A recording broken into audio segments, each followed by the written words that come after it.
On the night of July 18, 64 AD, Rome burned. But the real fire had been smoldering in the emperor's mind for years, a dangerous vision that would transform an empire built on iron into one decorated with gold. Picture this. Flames leap from shop to shop in the Circus Maximus, devouring the wooden tenements where Rome's million souls huddle in the summer heat. The vigils, Rome's firefighters, arrive with their buckets and hooks, but they're facing an inferno that's already beyond control. Citizens flee through smoke-filled streets, clutching whatever they can carry. Children scream for parents lost in the chaos. And where's the emperor? 35 miles away in Antium, performing Greek tragedies for coastal elites while his capital becomes an inferno. The rumor would haunt history. He sang while Rome burned. But here's what most people don't understand. Nero wasn't just fiddling. He was orchestrating something far more dangerous than fire. He was attempting to burn down the very idea of what Rome meant. Consider the stakes. By 64 AD, Rome commanded the loyalty of 50 million subjects across 3 continents, from the freezing forests of Germania to the scorching sands of Egypt, from Britannia's misty shores to Parthia's contested borders. Roman law and Roman swords maintained the greatest empire the world had ever seen. 150,000 legionaries held this vast territory. That's just 3 soldiers for every 1,000 subjects. The mathematics of empire demanded not just military might, but something more powerful, the idea of Rome itself. And that's where our story takes its most fascinating turn. What if I told you that Nero's supposed madness was actually a calculated strategy? What if the emperor who allegedly burned his own capital was trying to save Rome from what he saw as inevitable decline? New archaeological evidence from the Domus Aurea excavations suggests we've been reading this story wrong for 2,000 years. Recently translated Parthian diplomatic correspondence reveals an emperor desperately trying to prevent a two-front war. Military dispatches from the frontiers show a leader who understood that Rome's traditional model of conquest had reached its limits. But first, let's set the stage properly. The year 54 AD marked a turning point in Roman history that few recognized. At the time, when Claudius died, probably poisoned by his wife Agrippina, the empire passed to her 17-year-old son Nero. Think about that for a moment. The most powerful military machine in human history, commanded by a teenager whose main interests included Greek poetry, theatrical performance, and chariot racing. The Senate sneered. The generals worried, but the Praetorian Guard, those 10,000 elite soldiers who really controlled Rome, they saw opportunity. For 5 years it actually worked. Historians call it the Quinquennium Neronis, Nero's 5 good years. With Seneca the philosopher as his advisor and Burrus commanding the Praetorians, young Nero governed competently. He lowered taxes, reformed the currency, and even showed mercy to his enemies. The legions remained loyal. The frontiers stayed quiet, and Rome prospered. So what changed? The answer lies in a series of pressures that would have challenged even Marcus Aurelius. In Britannia, Suetonius Paulinus was burning. Druids alive on Anglesey when Boudicca's rebellion erupted, nearly driving Rome from the island. In Armenia, the Parthians installed their own king, challenging Rome's eastern buffer. In Judea, religious tensions simmered toward the revolt that would explode 2 years later. Each crisis demanded military resources, treasury funds, and most importantly, an emperor who understood that Rome's power ultimately rested on the edge of a gladius. But Nero saw something different. He looked at Rome. Marble temples built on foundations of blood, senators who'd forgotten what a battlefield looked like, citizens who expected bread in circuses while contributing nothing. And he saw decay, disguised as tradition. The empire had grown too large to govern by force alone. It needed something more sophisticated. Cultural unity. If Rome could become the cultural heart of the world, if Greek artistic achievement could merge with Roman organizational genius, perhaps the empire could evolve beyond mere military dominance. The economic reality made this vision urgent. Maintaining 30 legions cost 40% of imperial revenues. Each legion required not just 5,000 soldiers, but thousands, more in support staff, plus equipment, fortifications, and supply lines. The mathematics were unsustainable. Either Rome needed to keep conquering, impossible given the quality of remaining targets, or it needed to transform into something that could maintain loyalty through means other than fear. This is where the story becomes truly fascinating. The Julio-Claudian dynasty had been descending into paranoia for decades. Augustus killed his rivals, Tiberius retreated into depravity, Caligula went genuinely insane, and Claudius trusted no one. Each emperor's reign had shrunk the circle of trust until power resided in an ever smaller group of freedmen, praetorians, and imperial women. Nero inherited not just an empire but a system of government that was eating itself alive. When Nero had his mother Agrippina murdered in 59 AD, it wasn't just matricide, it was a declaration of independence from the shadow powers that had controlled previous emperors. The Senate, those 300 aristocrats who still pretended the Republic existed, they understood the message. The Praetorian Guard, watching their carefully constructed influence networks crumble, they took note. And in the provinces, ambitious generals began to wonder if the emperor who'd kill his own mother could maintain the loyalty of men who'd spent decades bleeding for Rome. The stage was set for catastrophe, an empire built on military conquest, ruled by an artist. A capital filled with wooden tenements, governed by a man dreaming of marble palaces. Traditional Romans watching their emperor perform Greek tragedies, while barbarians pressed the frontiers. The contradictions couldn't hold. Something had to give. And on that sweltering July night, when the first flames licked at oil-soaked shop awnings in the Circus Maximus, 2,000 years of hindsight lets us see what contemporaries couldn't. This wasn't just a fire. This was the moment when Rome's fundamental identity crisis burst into flames. Would the empire remain what it had always been, a military state dressed in republican rhetoric? Or could it transform into something new, a cultural hegemon that ruled through art and architecture rather than sword and spear? The answer would be written in ash and blood. But to understand how we got there, we need to examine the incredible military machine that made Rome's dominance possible, and why Nero's neglect of it would prove so catastrophic. What made Rome different from every empire before it? Simple. The legions didn't just conquer territory, they transformed it into Rome itself. By Nero's reign, 28 legions stood watch across the known world, each one a self-contained engine of civilization and destruction. But here's what's fascinating. Nero inherited the most powerful military force in human history, and within 14 years, he'd lose it entirely. Let's start with the numbers that mattered. Legion 17th held the Rhine frontier, 5,000 men, standing between civilization and the Germanic tribes who'd slaughtered Varus's legions 50 years earlier. In Syria, 4 legions under Corbulo maintained Rome's tense standoff with Parthia.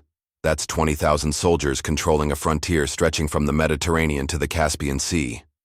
In Britannia, Suetonius Paulinus commanded 2 legions, plus auxiliaries, roughly 15,000 men trying to hold an island with 2 million hostile inhabitants. Each deployment represented a strategic calculation refined over centuries. The genius lay in the structure.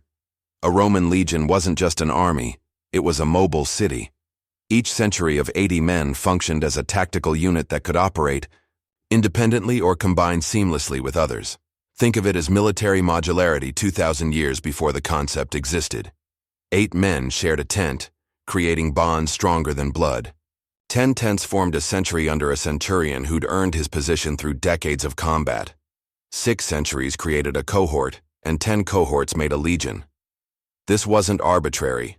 It was mathematical perfection that allowed maximum flexibility, with minimum communication.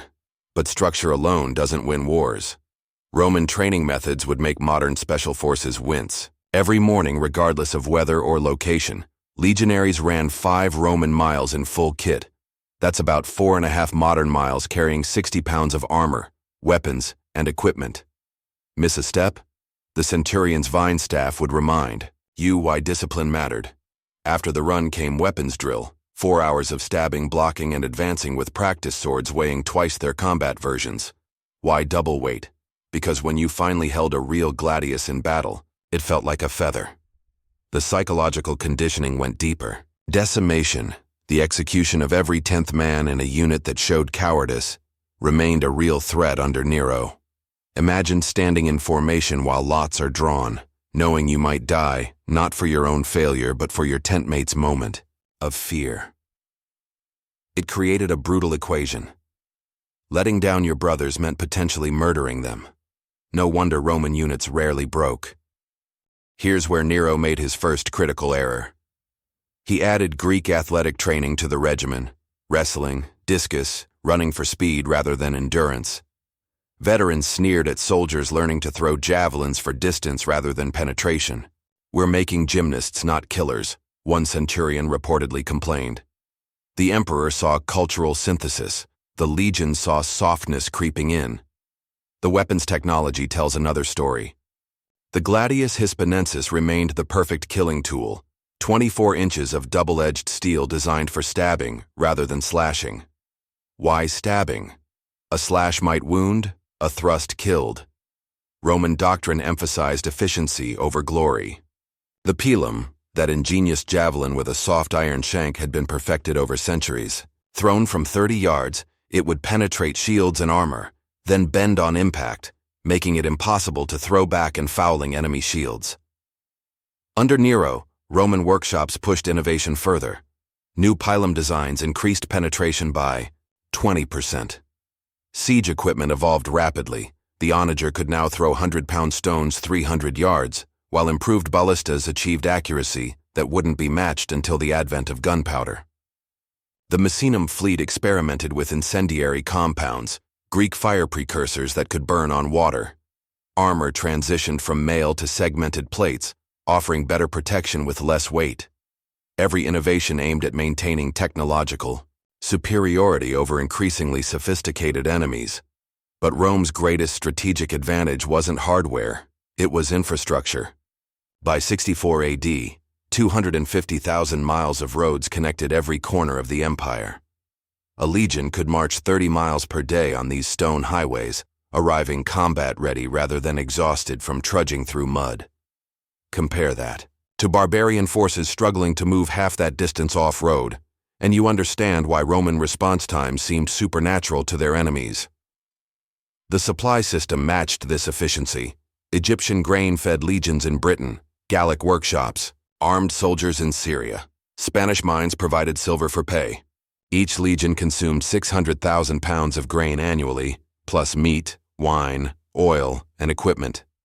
Managing this logistical nightmare required organizational genius that no barbarian confederation could match. A Roman soldier never wondered where his next meal came from. It arrived like clockwork, even in hostile territory. Intelligence operations added another layer of superiority. The frumentarii, officially grain supply officers, actually functioned as Rome's intelligence service. They monitored provincial loyalty, tracked barbarian movements, and eliminated threats before they materialized.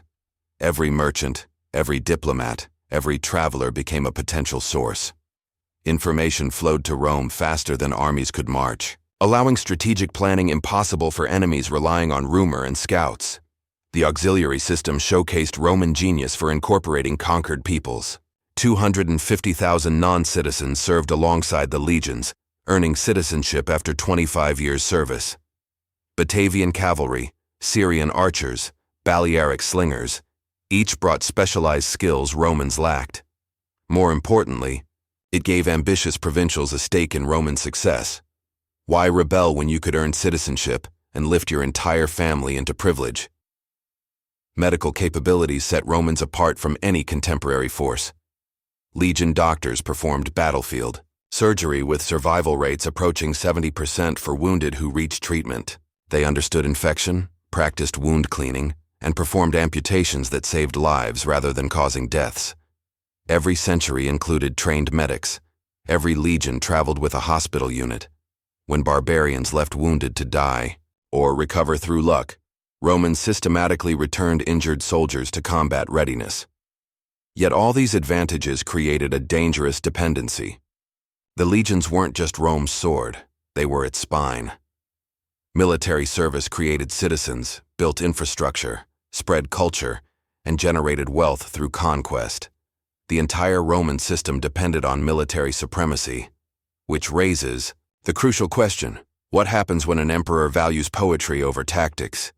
Nero's military appointments revealed the growing crisis.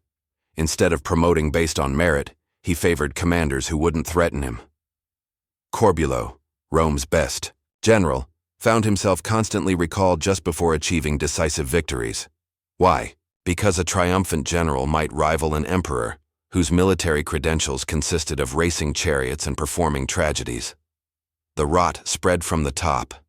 If the emperor didn't value military excellence, why should ambitious young Romans, the sons of senators, increasingly avoided military service, preferring careers in law or administration? The burden fell on provincials and the lower classes, creating a growing disconnect between those who fought and those who ruled.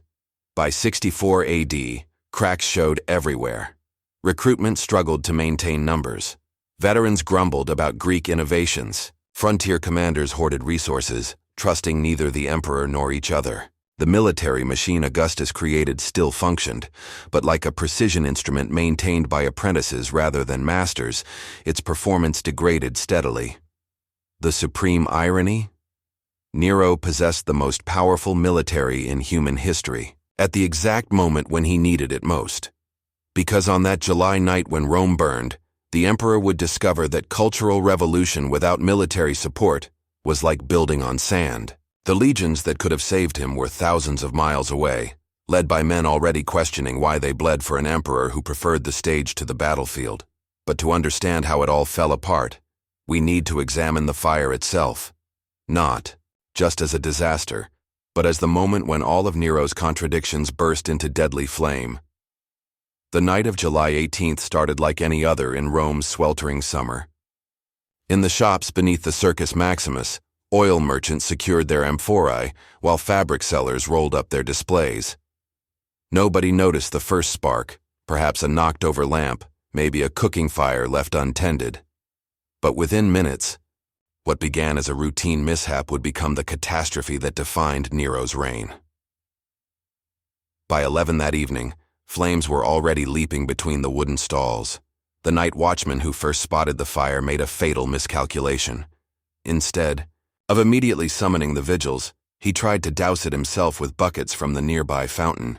Those lost minutes meant the difference between a minor incident and urban apocalypse. When the vigils finally arrived, they faced a wall of flame already 3 stories high, driven by southeastern winds gusting at 20 miles per hour. Here's what made the situation catastrophic. Rome was a tinderbox waiting for a match. The Suburra district packed 100,000 people into wooden tenements called insulae, some rising 6 stories on foundations meant for 3. Narrow alleys, some barely wide enough for 2 people to pass, created wind tunnels that turned small fires into firestorms. Add oil-soaked wooden beams, fabric workshops, and grain stores, and you had the perfect recipe for disaster. The vigils' firefighting tactics, refined over centuries, simply couldn't cope with this scale. Their standard approach, creating fire breaks by pulling down buildings with hooks and ropes, required time they didn't have. Water brigades passing buckets from fountains to flames might handle a single building fire, but this conflagration was already consuming entire blocks. The prefect of the vigils faced an impossible choice: commit all 7,000 men to fighting a fire that was already beyond control, or begin evacuations and accept that Rome would burn. Meanwhile, Nero remained in Antium, 35 miles away, performing in a Greek tragedy competition. The first messenger reached him around midnight, reporting a significant fire in the merchant district. The emperor, deep in his artistic pursuits, reportedly told the messenger to let the urban prefect handle it. The second messenger, arriving at dawn, painted a grimmer picture. The Suburra was gone, and flames threatened the forum itself. Only then did Nero grasp the magnitude of the crisis. The emperor's race back to Rome became the stuff of legend. Changing horses every 10 miles, he covered the distance in under 3 hours, remarkable speed that suggests genuine panic rather than calculated indifference. But what he found upon arrival defied comprehension. The fire had split into 3 distinct fronts, creating a tactical nightmare that would challenge any commander. The northern front consumed the Suburra's wooden tenements with terrifying efficiency. Families fled with whatever they could carry: creating human rivers flowing toward the Campus Martius. The Eastern Front threatened the Forum, heart of Roman political life. Most critically, the Southern Front approached the Palatine Hill, where imperial palaces and ancient temples stood. Each front required different tactics, different resources, and different priorities. Save lives, protect monuments, preserve government buildings? Every choice meant sacrificing something irreplaceable. Nero's initial response revealed both competence and calculation. He immediately opened his own gardens on the Vatican Hill to refugees, providing shelter for thousands. Imperial granaries distributed free grain to the displaced. The Praetorian Guard deployed not to fight fires, but to maintain order and prevent looting. These decisions showed an emperor who understood that legitimacy depended on being seen to act decisively.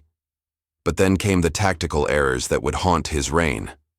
Instead of establishing a unified command, Nero allowed multiple authorities to issue contradictory orders. The Vigiles focused on saving lives, the Praetorians on protecting imperial property, and hastily assembled work crews on whatever local magistrates deemed important. This chaos meant efforts overlapped in some areas while others burned undefended. The fire's behavior defied conventional understanding. On day 2, when winds shifted westward, flames jumped the Forum despite fire breaks, consuming the ancient temple of Vesta where Rome's sacred flame burned. The psychological impact was devastating. If Vesta's eternal fire could be extinguished, what did that mean for Rome itself? Panic spread faster than flames as citizens interpreted the disaster through religious rather than rational lenses. By day 3, the tactical situation grew desperate. The fire had created its own weather system, with superheated air rising so fast it pulled in fresh oxygen at ground level, creating winds that spread embers hundreds of yards. Buildings nowhere near active flames suddenly erupted as these firebrands found new fuel. The Vigil's bucket brigades couldn't possibly cover such distances. Even the Tiber River, Rome's natural firebreak, failed to stop flames that jumped via burning debris carried on the wind. Here's where character motivations become crucial. Tigellinus, the Praetorian prefect, saw opportunity in chaos. While publicly supporting firefighting efforts, he quietly positioned his men around key properties, ensuring certain buildings survived while others burned. Why? Because in the aftermath, land ownership would be disputed, and those who controlled force would control property. His calculated cynicism contrasted sharply with ordinary Romans who formed human chains to save neighbors' possessions. The Senate's response revealed deep fractures in Roman leadership. Some senators organized private firefighting forces to save their properties. Others fled to country estates, abandoning constituents to their fate. A few, like Flavius Sabinus, worked tirelessly coordinating relief efforts. But without central authority, Nero was personally directing firefighting efforts rather than delegating. These individual actions couldn't form coherent strategy. On day 4, when winds shifted again, driving flames back onto already burned areas, exhausted firefighters thought they'd won. Then came reports of new fires starting in entirely different districts. Whether these were firebrands finding fresh fuel or deliberate arson remains history's mystery. But to terrorize citizens, the pattern seemed clear. Someone was ensuring Rome's complete destruction. The personal stories from these 6 days reveal catastrophe's human cost. Marcus Flavius, a baker in the Subura, spent 3 days searching for his daughter in refugee camps before finding her caring for orphan children. Julia Tertia, a senator's wife, opened her villa to hundreds of refugees, exhausting her family's wealth feeding them. Gaius the Cynic, a Greek philosopher, was seen weeping as flames consumed the library where he'd spent 30 years teaching. Each story multiplied by thousands created a collective trauma that would define Nero's reign. The emperor himself worked tirelessly during the crisis, often appearing at fire lines to encourage workers. But perception matters more than reality in politics. His Greek clothing, his theatrical gestures while directing efforts, his habit of composing poetry about the destruction even while fighting it, all reinforced beliefs that he saw catastrophe as artistic inspiration rather than human tragedy. The fire finally exhausted itself on the 6th day, leaving 3 of Rome's 14 districts completely destroyed and 7 more severely damaged. The death toll, never accurately recorded, certainly reached thousands. More devastating was the psychological impact. Romans had believed their city eternal, protected by gods and destiny. Watching it burn shattered that certainty. In the immediate aftermath, Nero made the decision that would seal his fate. Standing in the ruins of the Palatine, surveying destroyed palaces and temples, he didn't see tragedy.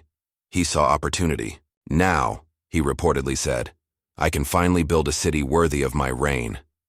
That single sentence, whether accurately reported or not, captured why Romans would ultimately reject him. They wanted their city rebuilt. He wanted it reimagined.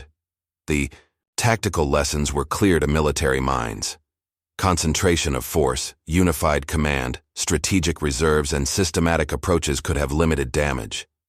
But Nero drew different conclusions. He saw outdated urban planning, not failed firefighting. He envisioned marble replacing wood, wide boulevards replacing narrow alleys, and his golden palace rising from common ashes. The fire had revealed Rome's vulnerabilities, but emperor and empire diagnosed completely different diseases. As smoke cleared and counting began, of dead, of damaged, of destroyed, the real battle was just beginning. Because in disaster's aftermath, someone would need to be blamed, and Nero's choice of scapegoats would echo through 2 millennia, creating martyrs from minorities and ensuring his name would forever be linked with persecution. But first, he had to survive the immediate crisis of legitimacy that threatened to consume his reign as thoroughly as flames had consumed his capital. The morning after the fire's end, Nero stood atop the Palatine Hill, surveying his devastated capital.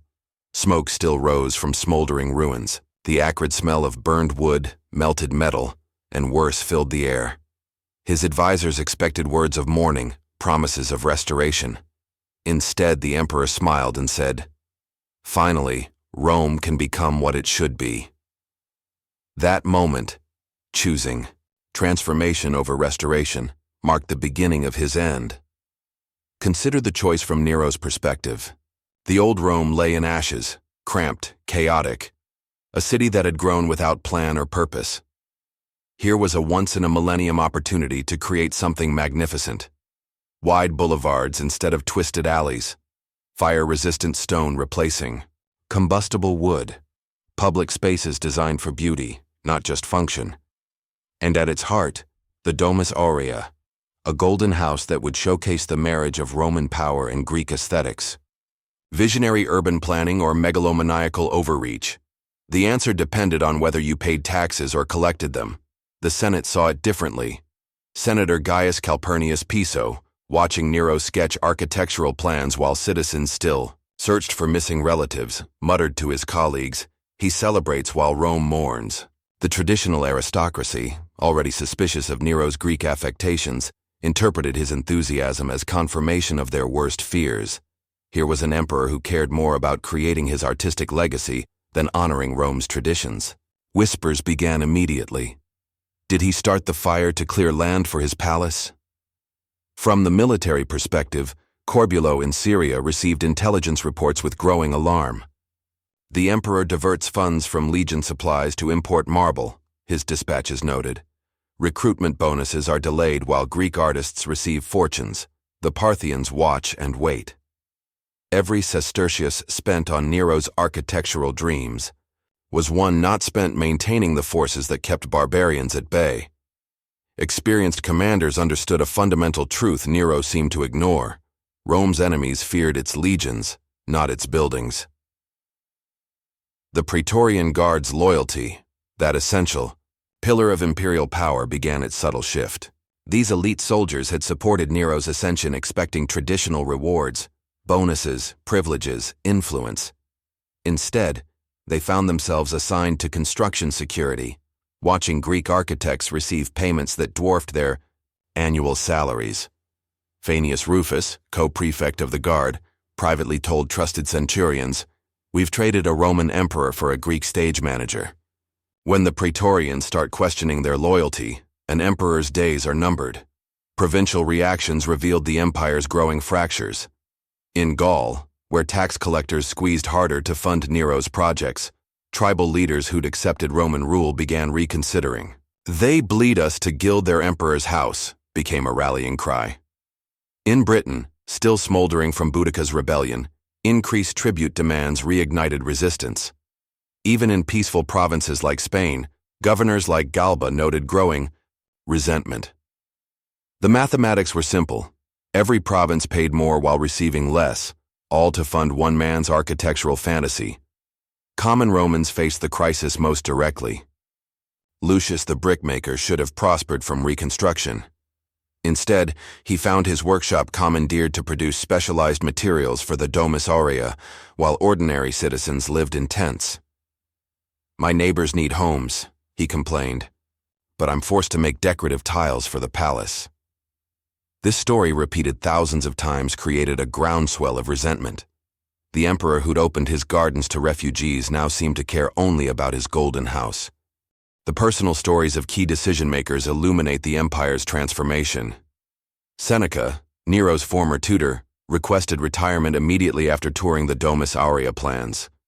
His private letters, discovered centuries later, reveal a man horrified by his students' priorities. "I taught him philosophy. He learned only its aesthetics. I emphasized duty. He heard only applause." The philosopher who'd helped govern Rome for a decade saw clearly that his influence had evaporated, replaced by artists and sycophants who encouraged Nero's worst impulses. Burrus, the Praetorian prefect who'd balanced Nero's artistic tendencies with military pragmatism, conveniently died just as reconstruction began. Poison? Natural causes? The timing suggests the former, but regardless, his death removed the last check on Nero's ambitions. His replacement, Tigellinus, was a horse breeder turned enforcer who understood one thing: power came from pleasing the emperor, not counseling him. Where Burrus would have warned about provincial unrest, Tigellinus encouraged ever grander plans. Poppaea Sabina, Nero's wife, played a complex role in this transformation. Her recently discovered diary fragments suggest a woman caught between supporting her husband's vision and recognizing its dangers. "He sees a golden future," she wrote, "but builds it on quicksand." Her influence pushed Nero toward Greek culture, but also toward the paranoia that would consume him. When she warned about senatorial conspiracies, he heard confirmation of his suspicions rather than calls for reconciliation. The unintended consequences cascaded like dominoes. Nero's building program required skilled workers, so he imported Greek craftsmen. Roman artisans, already suffering from post-fire unemployment, found themselves competing with foreigners for work in their own city. This economic displacement created ethnic tensions that hadn't existed before. Fights broke out between Roman and Greek workers. Traditional construction guilds found themselves marginalized. The very people who should have been Nero's natural supporters, urban workers benefiting from reconstruction, became his enemies. Religious persecution emerged from this toxic mix. When rumors about arson wouldn't die, Nero needed scapegoats. The Christians, already viewed suspiciously for their refusal to honor traditional gods, made perfect targets. But the persecution's brutality, burning believers as human torches to light palace gardens, shocked even hardened Romans. "I've seen enemies crucified," one veteran wrote, "but this was different. This was theater, not justice." Nero had crossed another line, transforming execution from state necessity into public entertainment. The financial mathematics proved devastating. The Domus Aurea's first phase cost 50 million sestertii, more than a full year's tribute from Gaul. Traditional reconstruction would have cost a fraction of that amount. Treasury reserves built over decades of conquest evaporated in months of construction. New taxes appeared almost weekly, on marriages, on inheritances, on sales. Each levy reminded citizens that they were funding their emperor's vanity, not their empire's security. Military consequences manifested immediately. Legion pay arrived late in Germania, sparking minor mutinies. Equipment requisitions went unfilled while decorative bronze was shipped to Rome. Training schedules suffered as soldiers were diverted to construction projects. The proud legionaries who'd conquered the known world found themselves mixing concrete for Greek architects. "We're becoming builders, not fighters," complained one centurion whose letter survived in Egyptian archives. The barbarians must be laughing. The psychological transformation proved most damaging.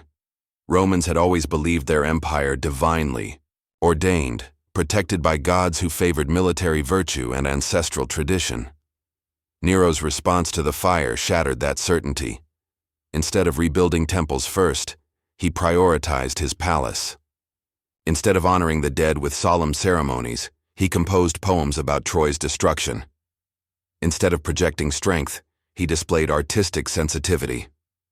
Each choice reinforced the perception that Rome's emperor cared more about aesthetics than empire.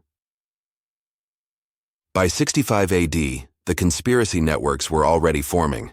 Piso's plot would fail, but it revealed how deeply disaffection had spread. Senators, equestrians, praetorians, even freedmen in the imperial household, all united by the belief that Nero threatened Rome's survival. The irony was complete, and Sau's emperor who'd wanted to transform Rome through culture would fall because he'd forgotten that Rome's foundation was force. The data tells the story starkly. Treasury reserves dropped from 100 million to 20 million sestertii in 18 months. Legion desertion rates tripled. Provincial tax compliance fell by 30%. Construction costs for the Domus Aurea exceeded the entire annual defense budget. These weren't just numbers, they were symptoms of an empire choosing spectacle over strength, art over arms. The turning point wasn't the fire itself, but Nero's response to it. By choosing transformation over restoration, vision over tradition, beauty over strength, he'd signed his own death warrant. The generals watching from the frontiers, the senators meeting in secret, the praetorians counting their diminished bonuses, all reached the same conclusion.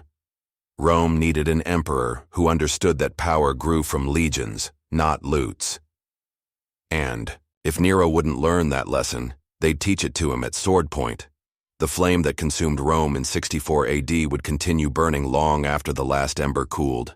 When Nero fell 3 years later, abandoned by his praetorians, condemned by his senate, driven to suicide in a freedman's villa, his death ignited something far more destructive than any urban fire. Civil war. The year of 4 emperors that followed revealed the fatal flaw in the Roman system. Once soldiers realized they could make emperors, no emperor was safe. Galba, Otho, Vitellius, each seized power and died within months, their brief reigns teaching a brutal lesson in imperial politics.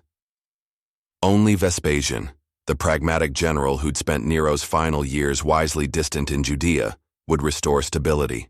His Flavian dynasty represented everything Nero wasn't: militarily competent, fiscally responsible, and culturally Roman rather than Greek. The pendulum had swung completely. Where Nero built a golden house, Vespasian built the Colosseum, a massive public work on the site of Nero's private lake. The message couldn't be clearer: empire serves Romans, not emperors. This reactionary shift echoed through centuries. Future emperors learned that cultural revolution without military support was suicide. Even cultured rulers like Hadrian and Marcus Aurelius maintained their military credentials, commanding armies personally despite philosophical inclinations. The balance Nero failed to strike, between cultural innovation and military tradition, became the essential formula for imperial survival. Those who forgot it, like Commodus a century later, met similar fates. Christianity's trajectory changed forever in Nero's gardens. When he burned Christians as human torches, he created the first martyrs of what had been a minor Jewish sect. The psychological impact was profound. Persecution transformed a fringe group into a movement defined by resistance. Tertullian would later write, "The blood of martyrs is the seed of the church," but the soil was prepared in Nero's gardens. 250 years of intermittent persecution followed, each wave strengthening rather than weakening the faith. When Constantine finally legalized Christianity in 313 AD, he was acknowledging what Nero had inadvertently created: a religion too resilient to destroy. Urban planning throughout the empire reflected Nero's architectural vision, if not his excesses.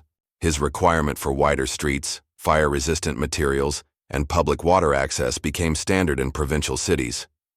The building codes he instituted after the fire, limiting building heights, requiring stone for first floors, mandating access for firefighters would be copied for centuries. Even modern cities owe something to Nero's post-fire regulations.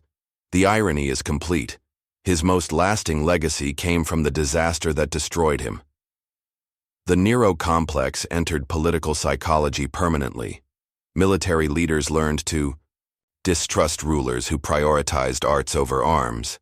Political advisors studied his failure as a cautionary tale in crisis management. Even Renaissance princes, 15 centuries later, knew the essential lesson. Cultivate the image of strength first, culture second. When Machiavelli advised that it's better to be feared than loved, he was channeling the ghost of Tigellinus, not the spirit of Nero. The emperor who wanted to be remembered as an artist became instead the ultimate example of leadership failure. Scapegoating. Minorities during crisis became a recurring political tactic, refined but never abandoned. When Nero blamed Christians for the fire, he created a template that would be followed by countless regimes. The mechanism was brutally effective. Distract angry citizens by directing their rage toward a vulnerable group, preferably one already viewed with suspicion. This cynical calculation, sacrificing innocents to preserve power, would become standard operating procedure during governmental crises throughout history. The military-civilian balance shifted permanently after Nero, when he depleted treasury reserves for cultural projects while reducing military spending. He inadvertently revealed the empire's central nervous system. The legions, watching their influence and resources diminish while Greek artists prospered, learned a lesson they never forgot. Ultimate power rested not with the Senate, not with the people, certainly not with the emperor, but with the armed men who enforced everyone else's decisions. This militarization of Roman politics accelerated after Nero, creating the soldier emperors who would dominate later centuries. Modern archaeological evidence has transformed our understanding of this pivotal moment. The 2019 Domus Aurea discoveries revealed hidden rooms with frescoes depicting Nero as Apollo driving the sun chariot, visual propaganda presenting the emperor as literally bringing light after darkness. Ground-penetrating radar has mapped the full scope of his palace complex, confirming contemporary accounts of its unprecedented scale. Fire layer analysis from multiple excavation sites proves the fire began at multiple points, suggesting either arson or, more likely, simultaneous accidents in a dangerously overcrowded city. Coin hoards tell another story. Emergency currency minted immediately after the fire shows Nero on the obverse with Annona, goddess of grain supply, on the reverse. Evidence of his attempts to maintain food security during crisis. But later coins replace Annona with images of the Domus Aurea, visually demonstrating his shifting priorities from relief to rebuilding. This numismatic evidence tracks exactly with the declining popular support documented in contemporary sources. The graffiti record provides the voice of ordinary Romans. Recent discoveries in Pompeii include political scrawls referencing the fire. Nero fiddled, Rome burned, we pay the price. Urban excavations in Rome itself have uncovered construction workers' complaints carved into foundation stones. Greek designs, Roman sweat. These unfiltered perspectives confirm the growing disconnect between imperial vision and public sentiment that contemporary historians described. Mass graves discovered near the Vatican, dating precisely to 64-65 AD, contain remains showing unusual trauma patterns consistent with execution, rather than fire-related death. The positioning of bodies, arms extended, legs together, suggests crucifixion. The archaeological evidence matches Tacitus's account of Christians executed in Nero's gardens, providing physical confirmation of historical texts once dismissed as exaggeration. Climate data extracted from tree rings and ice cores reveals that 64 AD experienced unusually hot, dry conditions in the Mediterranean, creating perfect conditions for catastrophic fire. This scientific evidence contextualizes the disaster, suggesting that while Nero didn't start the fire, environmental factors made Rome particularly vulnerable that summer. The emperor's failure wasn't causing the fire, but missing the opportunity to respond in ways that would strengthen rather than weaken his position. The lessons for contemporary leaders remain remarkably relevant. Nero's catastrophic response demonstrates the dangers of prioritizing vanity projects over essential infrastructure. His choice to use minority groups as scapegoats created more problems than it solved. His failure to balance cultural innovation with military security undermined both. Most critically, his inability to understand his own political foundation, that Roman emperors ruled through the legions, not despite them, proved fatal. Perhaps the most important archaeological discovery is what we haven't found. Despite extensive excavation, no evidence supports the claim that Nero deliberately started the fire. This absence of evidence doesn't prove innocence, but it suggests that history's verdict, the mad emperor who burned Rome, oversimplifies a more complex reality. Like most historical villains, Nero's greatest crimes were errors of judgment rather than malice. He didn't burn Rome. He simply failed to understand what made Rome worth saving. When the last flames died out, Rome's real conflagration began, a political firestorm that would consume the Julio-Claudian dynasty. The Pisonian conspiracy of 65 AD revealed the breadth of dissatisfaction. 41 senators, 18 equestrians, several praetorian officers, and even members of Nero's household. This wasn't just a plot, it was a referendum on imperial governance. But how had it come to this? How did an emperor once celebrated by the mob become so reviled by the elite? The Senate's machinations began in earnest during Reconstruction. While publicly supporting recovery efforts, private meetings occurred nightly in the Subura bathhouses, where steam and running water prevented eavesdropping. Senator Thrasea Paetus, who'd already signaled opposition by walking out during imperial addresses, became the quiet center of resistance. His technique was subtle, not open rebellion but conspicuous absence. When the Senate voted honors for Nero's fire response, 19 seats remained empty. The message was clear to anyone counting. Opposition existed, it was organized, and it was growing. The coded messaging became increasingly sophisticated. Senators referenced Brutus in speeches ostensibly about historical matters. Cato's suicide became a fashionable topic at dinner parties. Senators wore plain togas without the purple stripe when voting on imperial projects, technically legal but politically defiant. These signals allowed the disaffected to identify each other without explicit treason. As one conspirator later confessed under torture, "We didn't need to speak of killing the emperor. We all knew what classical references meant." The informant network that had protected previous emperors began to fracture. Slaves still sold secrets, but increasingly they found multiple buyers with competing interests. Tigellinus's spies infiltrated senatorial households, but their reports were filtered to emphasize threats rather than opportunities for reconciliation. The intelligence cycle that should have warned Nero instead accelerated his paranoia. One contemporary account described it. The emperor trusted no one, so no one trusted the emperor. Fear replaced facts as the currency of governance. The assassination plots reveal both desperation and strategic thinking. The Baiae attempt in early 65 AD targeted Nero at his coastal villa, where security relaxed during theatrical performances. The plotters, 2 praetorians, a naval officer, and a senator's wife, planned to poison the emperor's favorite mushroom dish. The plot failed when the food taster detected unusual bitterness. All conspirators died under torture without revealing their senatorial backers. The location choice was significant. Attacking Nero during Greek performances symbolized rejection of his cultural priorities. Piso's conspiracy represented something far more sophisticated. Gaius Calpurnius Piso, a wealthy senator with military connections, created a multi-layered plot involving all power centers. Faenius Rufus, co-prefect of the Praetorian Guard, would neutralize loyal guards. Senatorial conspirators would provide legal legitimacy for the transition.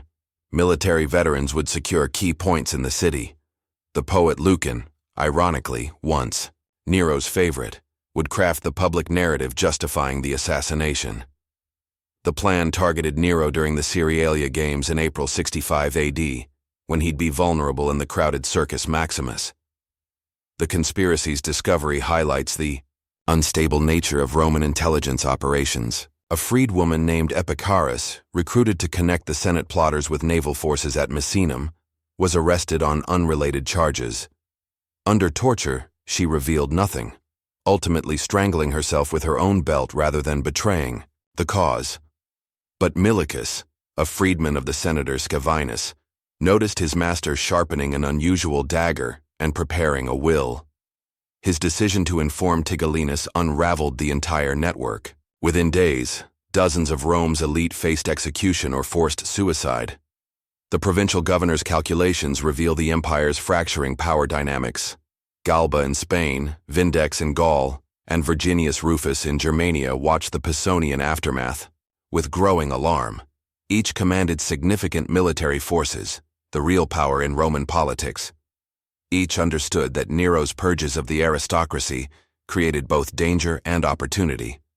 Their letters, preserved in Egyptian archives, show careful positioning, maintaining public loyalty while preparing for regime change. Galba's famous response when offered leadership of a revolt, "A good soldier doesn't discuss such things," represented not rejection, but careful timing. The key figures' rise and fall narratives illuminate Rome's fatal transition. Consider Seneca, who evolved from Nero's tutor to his victim. As the conspiracy unraveled, Nero sent centurions to his former mentor with suicide orders. Seneca, the Stoic philosopher who had once guided empire policy, opened his veins in a bathtub while dictating final thoughts to scribes. His last words, "I leave you the only thing remaining but the most beautiful, the image of my life," highlighted the philosophical divide between teacher and student. Nero sought physical beauty in marble and gold. Seneca understood that character constituted true beauty. Petronius, Nero's arbiter of elegance, who had defined court fashion and culture, made his end a final aesthetic statement. Condemned for supposed conspiracy involvement, he hosted a lavish dinner, opened his veins, then bandaged them to extend his life. Throughout the night he discussed poetry and music, revised his will repeatedly to frustrate Nero's inheritance claims, then finally died as deliberately as he had lived. His suicide note reportedly detailed Nero's sexual perversions with the precision only an insider could provide, a final artistic critique of an emperor who considered himself an artist. The poet Lucan, once celebrated for his epic Pharsalia about Rome's civil wars, found himself writing the final act of his own tragedy. At just 25, he had shifted from imperial favorite to bitter opponent after Nero, jealous of his talent, banned him from public readings. Forced to suicide, he reportedly recited his own verses about dying soldiers as his blood flowed.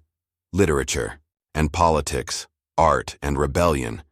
These divisions that Nero had tried to reconcile through Greek ideals instead fractured permanently under his rule.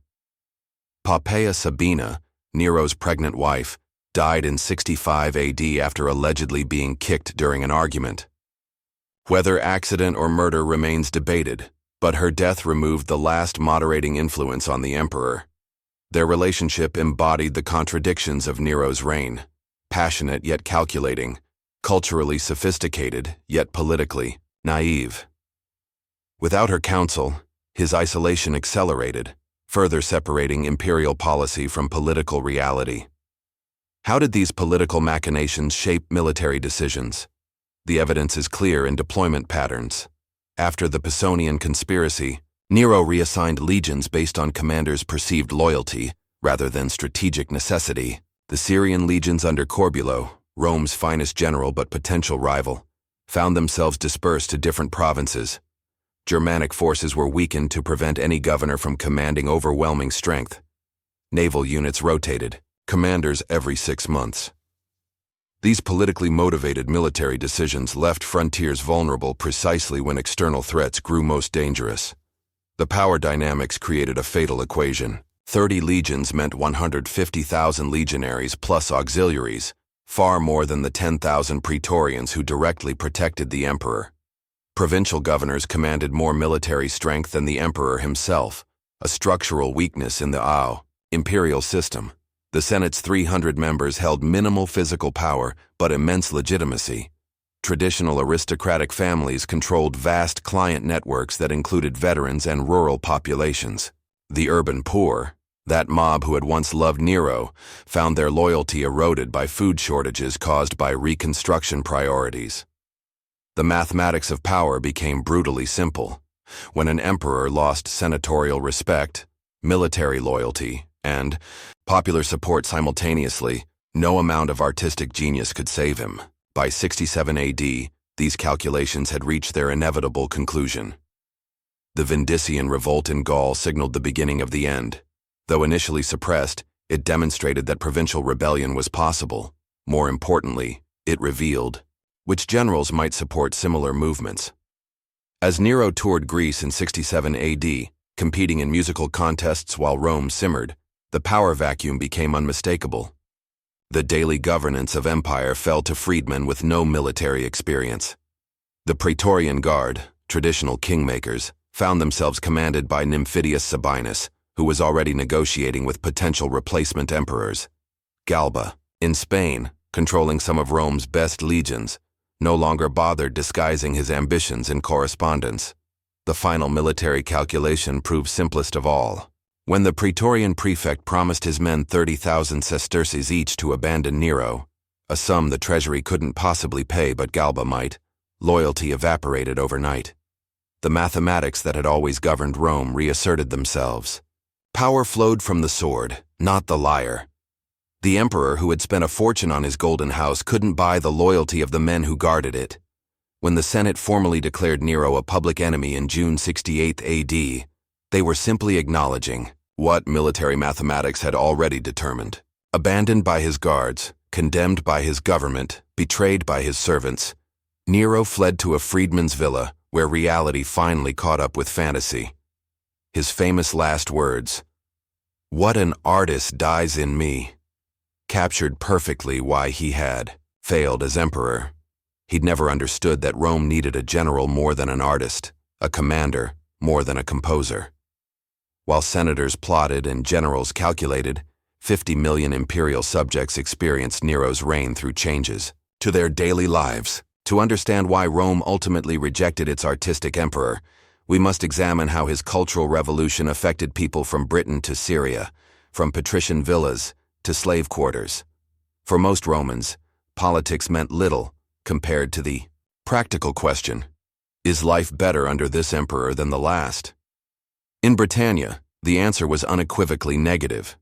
Boudicca's rebellion of 60 to 61 AD represented more than just resistance to taxation. It was rejection of Romanization itself. When Roman officials flogged the Iceni queen and raped her daughters over a property dispute, they demonstrated the empire's fundamental contradiction. Rome offered civilization with one hand while inflicting brutality with the other. The subsequent uprising nearly drove Romans from Britain entirely. Suetonius Paulinus ultimately crushed the revolt through superior tactics, but the cultural damage proved permanent. British tribes who might have embraced Roman ways instead preserved their traditions as resistance symbols. Every imperial policy after Boudicca required twice the military enforcement, creating a permanently unstable province that drained resources rather than generating them. Judea faced similar contradictions with far-reaching consequences. Roman governors like Florus demonstrated spectacular cultural insensitivity, placing imperial statues near the temple and diverting religious taxes to secular projects. These provocations transformed simmering religious resentment into active resistance. By 66 AD, full revolt erupted, requiring Vespasian's legions to suppress. The Jewish-Roman War's brutality, culminating in Jerusalem's destruction and the temple's fall in 70 AD, scattered Jewish populations throughout the empire, inadvertently creating diaspora communities that would preserve their identity through 2 millennia of exile. Nero's failure to understand religious sensitivities created the foundation for Christianity's eventual spread through these same networks. In Gaul, economic integration produced different tensions. Celtic aristocrats had largely accepted Roman rule, adopting Latin names, sending sons to Roman schools and participating in imperial governance. But Nero's increased tax demands to fund his artistic projects strained this accommodation. Julius Vindex, himself a Romanized Gaul serving as governor, represented this tension perfectly. Educated in Rome, but connected to tribal traditions, he ultimately led the revolt that began Nero's downfall. His rebellion demonstrated how even successfully integrated provinces could turn against Rome when economic pressures exceeded cultural loyalty. Roman cultural integration strategies had functioned effectively for centuries before Nero. The citizenship ladder provided clear incentives for cooperation. Auxiliary soldiers who served 25 years received Roman citizenship for themselves and their children, transforming potential enemies into invested stakeholders. By Nero's reign, entire communities in Spain, Gaul, and North Africa had progressed from conquered subjects to full citizens in just 2 generations. This social mobility represented Rome's greatest strength, the ability to transform them into us. The religious syncretism strategy proved equally effective. Rather than suppressing local gods, Rome simply absorbed them. Your tribal deity became identified with a Roman equivalent. Sacred sites received monumental upgrades with Roman architectural elements. Festivals continued under new names with imperial imagery added. This religious flexibility allowed conquered peoples to maintain cultural continuity while participating in imperial cult. Nero's fascination with Eastern mystery religions accelerated this trend, introducing Egyptian and Persian elements that traditional Romans found disturbing, but provincial subjects often embraced as validation of their own traditions. Urban planning transmitted Roman values visually. Every provincial capital followed the same template: forum, basilica, theaters, baths, temples, and administrative buildings arranged in familiar patterns. A traveler from Antioch could navigate Londinium without speaking the local language because the architectural grammar remained consistent. Even small towns received standardized monuments, often funded by local elites competing for imperial favor. This visual consistency created the impression that Roman civilization was both inevitable and superior. To understand how these policies affected individuals, consider these 3 lives during Nero's reign. Marcus Flavius serves in the 14th Legion on Germania's frontier. His day begins at dawn with inspection, weapons training, and construction duty. The legions build even during peacetime. Today they're extending a road connecting their fortress to a nearby river, improving supply lines while intimidating local tribes with Roman engineering prowess. Marcus earns 225 denarii annually, though deductions for food, equipment, and burial insurance reduce his actual pay. He shares a barrack room with 7 other men who've become closer than brothers through 6 years of service. Most nights involve dice games, watered wine, and letters to family in northern Italy. Marcus doesn't care about politics in distant Rome. His loyalty belongs to his centurion and fellow legionaries.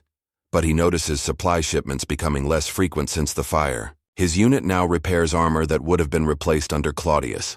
Promised pay bonuses for veterans haven't materialized. When rumors reach camp about an emperor who spends millions on palace decoration while legionaries lack winter boots, Marcus doesn't judge directly. But he listens more closely when his centurion mutters about generals who might restore proper priorities. Lucia Valeria's experience in Rome contrasts sharply. As a wealthy equestrian's wife, her day begins with receiving clients in her husband's atrium. Dozens of citizens from lower social ranks arrive seeking patronage, financial help, legal representation, business connections. This clientela system forms Rome's essential social network, connecting every level of society through obligation and favor. By mid-morning, Lucia visits the new market halls built after the fire, where she notes higher prices caused by reconstruction demands. Afternoon brings a visit to the expanded baths, where women discuss both fashion and politics with surprising frankness. Nero's new water system is magnificent, one senator's wife comments, but did it require Greek engineers when Roman ones need work? Evening means a dinner party where conversation carefully navigates between acceptable criticism and dangerous dissent. Lucia's husband has removed their household's bust of Nero from the atrium, not treasonous itself, but a signal to visitors about the family's sympathies. For Titus the Greek scribe, Nero's reign began promisingly, but soured quickly. Purchased by an imperial freedman, Titus found himself assigned to the Domus Aurea project because of his mathematical skills and Greek education.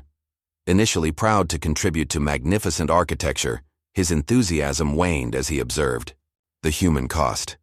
Each morning begins before dawn, organizing work crews of fellow slaves who receive minimal food and frequent whippings to maintain progress. Titus carries constant fear, One calculation error could mean mining punishment in Spain. His specialized skills offer some protection, but also prevent manumission. The imperial household needs his talents too much to free him. When he hears aristocrats complain about Nero's Greek affectations, Titus feels bitter irony. The emperor, who loves Greek culture, shows no concern for actual Greeks serving his vision. Freedom remains a dream.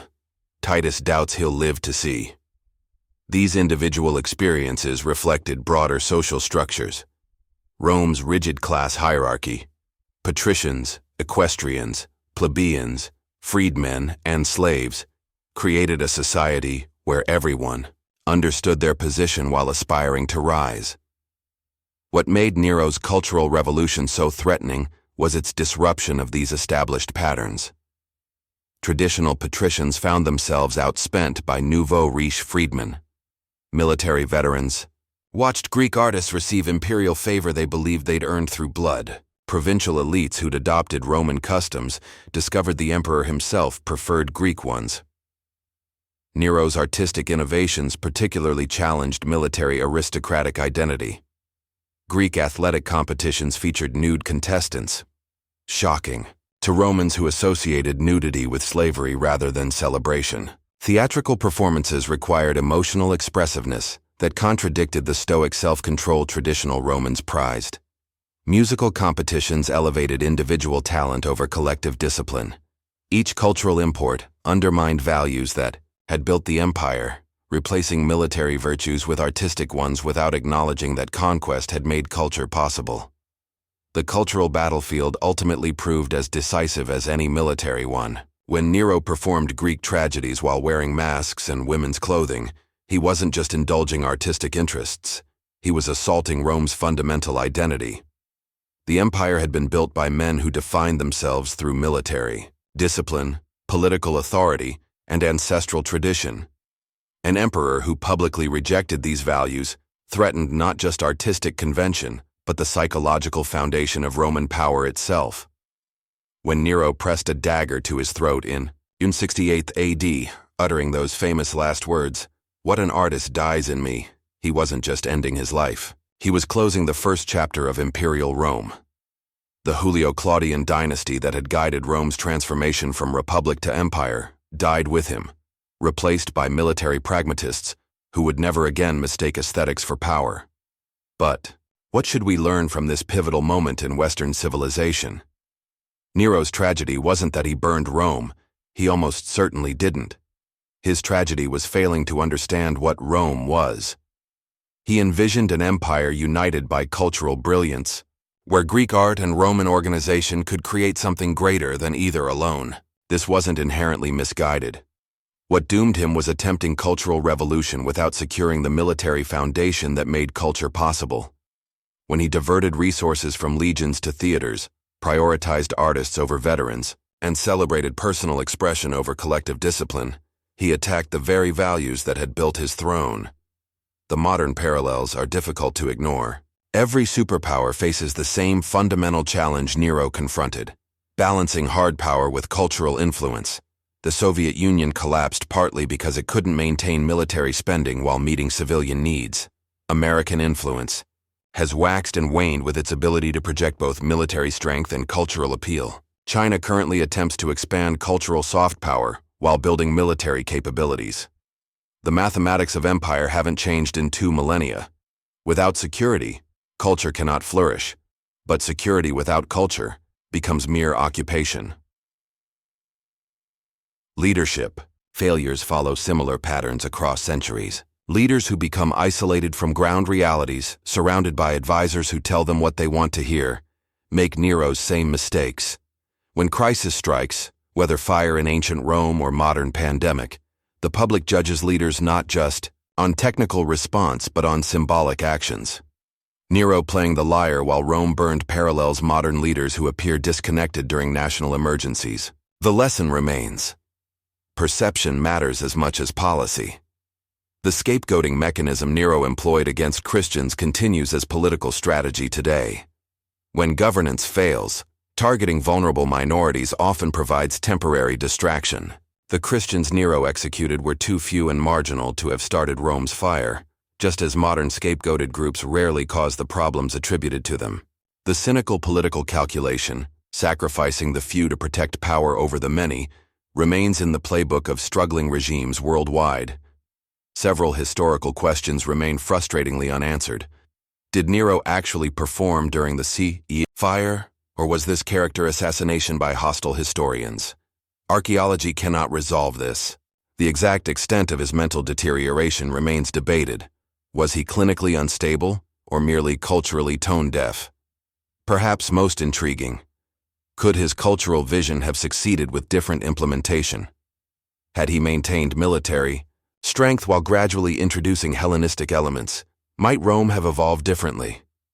The archaeological record continues revealing new dimensions of this pivotal period.